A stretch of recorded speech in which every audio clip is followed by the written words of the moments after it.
Morning guys, Legazpi City.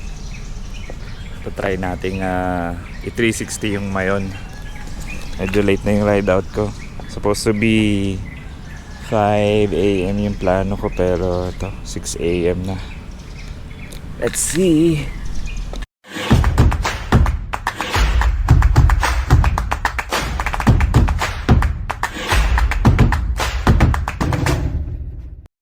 Two options para ikutin ng 360 ang Mayon Volcano.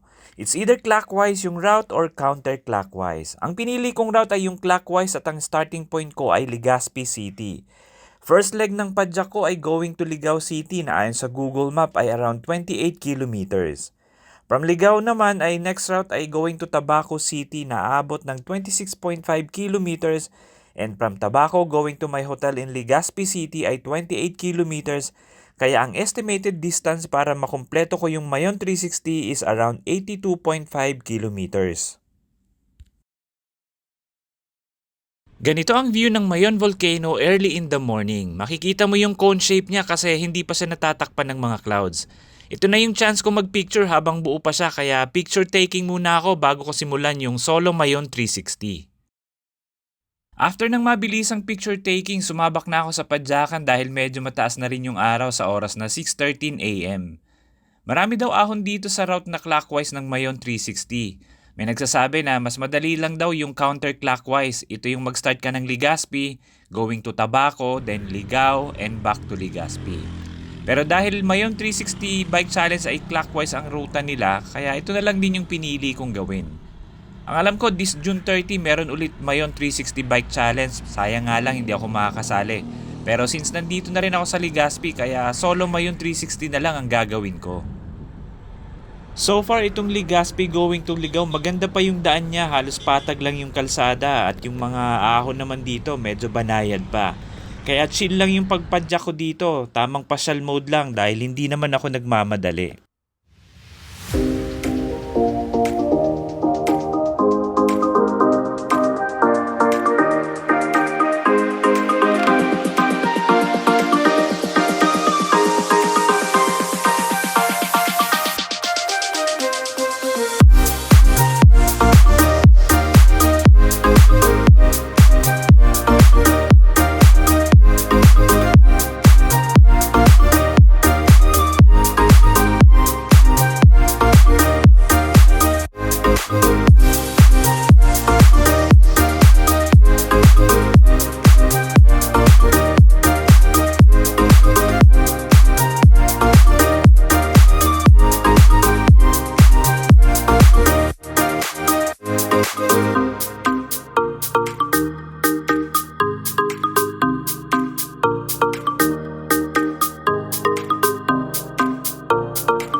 Sana ganito yung lahat ng national road natin. Merong extra space dito sa gilid ng main road. I'm not sure kung intended ba ito para sa bike lane or meron siyang ibang purpose kaya may extra space siya. Pero useful ito para sa mga cyclist para mas safe tayo kapag nasa main road. Pagdating ko ng Ginubatan, napasabak ako sa medyo makunat na ahon. Medyo mahaba-haba din yung ahon nandito, buti na lang kinaya ko pa naman.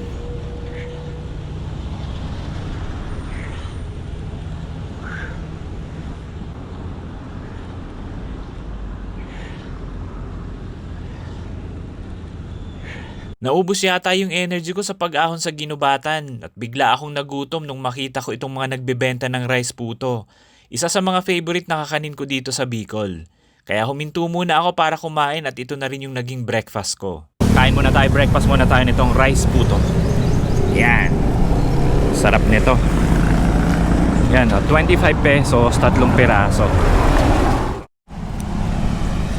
Ayan, bumili ako ng rice puto kay ate. Ay, mga iba't ibang flavor pa pala. Ano to, ate? Strawberry po. Ube, tapos plain. Plain lang. Nilalagyan mo nito? Puno po, plain. Mga puno. Lahat yan nilalagyan mo ng makapon. Ayan, sarap yung rice puto dito.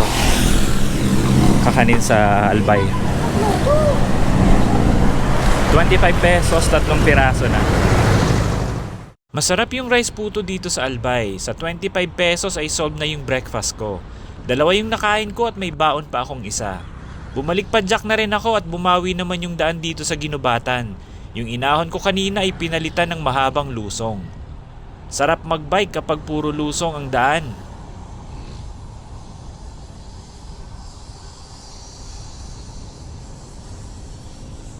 First stop over, Ligao. Tapos from Ligao, papunta naman ng Tabaco. 26 kilometers. Yan, papunta dyan yung Tabaco City. Pahinga muna tayo dito sa Jollibee Ligao. Jollibee Ligao. Hindi gumana yung nag-error yung Rock Bros ko. Ang na-record lang niya is 22.91. Hindi ako nagkamali, parang 27 yata to, 28 from Legazpi City. Pero nag-error sa kanina. Sana ma-recover naman. Tapos yung next leg ko is to Tabaco City, 26. Sabi nila marami daw ahon dyan. Sabi nila marami daw ahon dyan sa papuntang Tabaco City, galing dito sa Ligao. So medyo pahinga muna tayo habang bago natin akyatin yung yung mga ahon dito sa papuntang Tabaco.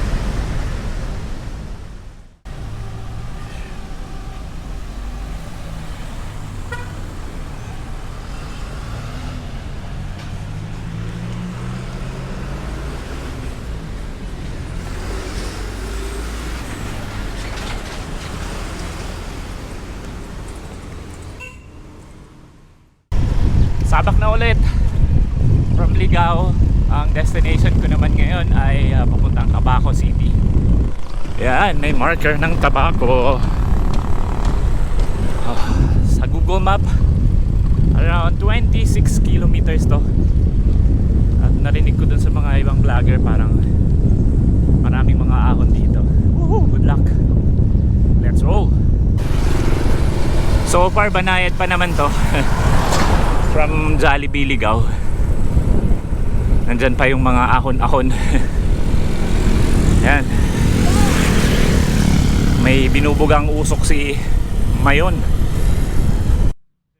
After ilang kilometro from Jollibee Ligao ay dito na nag-start yung banayad pero mahabang ahon. Mas konti yung sasakyan na dumadaan dito at halos wala rin akong nakasabay na nagbabike. Ito yung tahimik na side ng probinsya. Walang maraming sasakyan pero maraming puno at medyo malamig din yung hangin.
Di ko na malaya na nalipat sa camera mode instead of video mode yung camera ko kaya di ko tuloy na record yung pinakamahirap na part na ahon dito sa Mayon 360.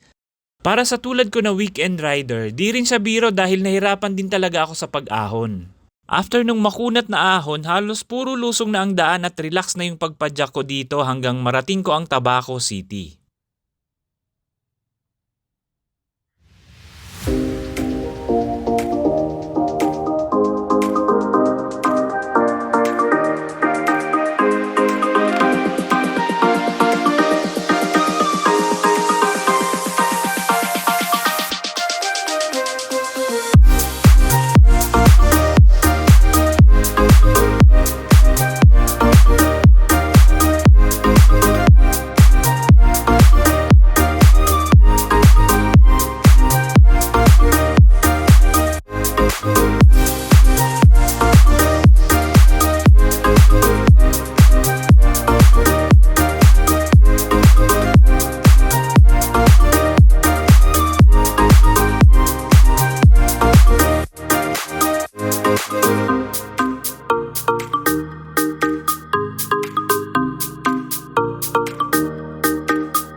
Ramdam ko na yung matinding init sa mga oras na to kaya bumili muna ako ng buko juice at sakto rin na may karinderya sa malapit kaya dito na rin ako kumain ng brunch. Stopover muna tayo dito sa, ano pa nga ito yan? Sibugan sa Dalan, kainan sa daan.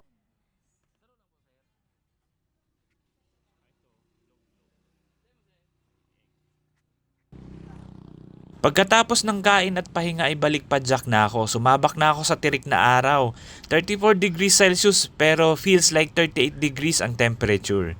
Sabi ni kuya na nakausap ko sa bukuhan ay meron na lang akong 2 ahon na sasagupain dito sa may bandang Malilipot. At pagkatapos nun ay patag na siya hanggang Legazpi City. Medyo busy na ulit itong Tabaco to Legazpi na route. Marami na akong kasabay na sasakyan kaya may time na sa shoulder na lang ako dumadaan. Ang haba rin ng ahonan dito sa Malilipot tapos tirik na tirik pa yung araw. Parang naubos lahat ng kinain ko kanina. Grabe yung init, ang lakas makalaspag kaya sumilong muna ako para magpahinga.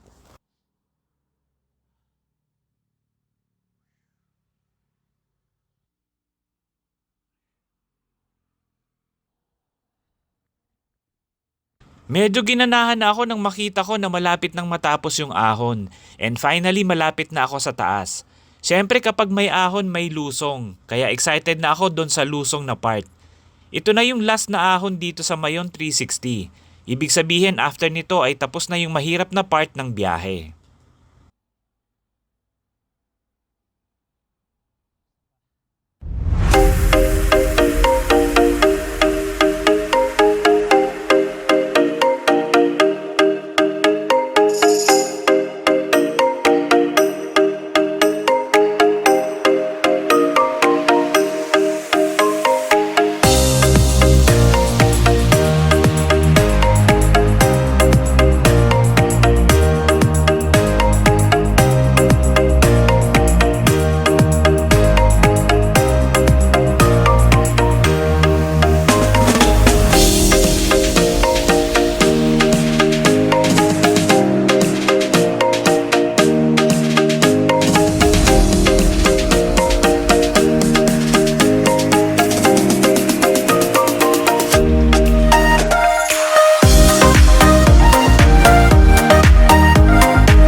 Para sa akin, ito yung best part nitong Mayon 360.